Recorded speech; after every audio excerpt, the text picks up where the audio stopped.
Magandang araw sa inyong lahat at welcome sa aking channel.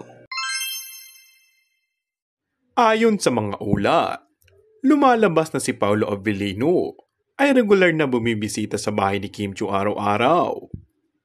Napag-alaman ito na biglang magkomento si Vice Ganda sa kanilang dalawa sa isang panayam. Ang pagbibigay ng pahayag ni Vice Ganda ay nagbigay ng pansin sa publiko hinggil sa kanilang relasyong dalawa na tila hindi na maitatago pa. Naisipan niyang batiin ang madla sa pamamagitan ng pagbibiro tungkol sa madalas sa pagpunta ni Paolo Avellino sa bahay ni Kim. Nagsalita si Vice Ganda na may halong katuwaan. Buti pa si Kim Chiu, araw-araw dinadalaw sa bahay.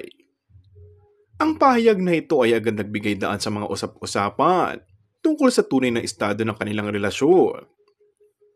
Nang marinig ni Kim Chiu ang sinabi ni Vice Ganda na naroon din sa panayam, hindi niya napigilan ang sarili na tumawa.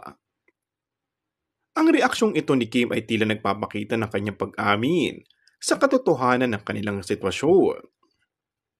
Ang pagtawa ni Kim ay maaaring pagpapahiwatig na hindi siya nagtatago ng anumang detalye tungkol sa kanilang relasyon kay Paolo.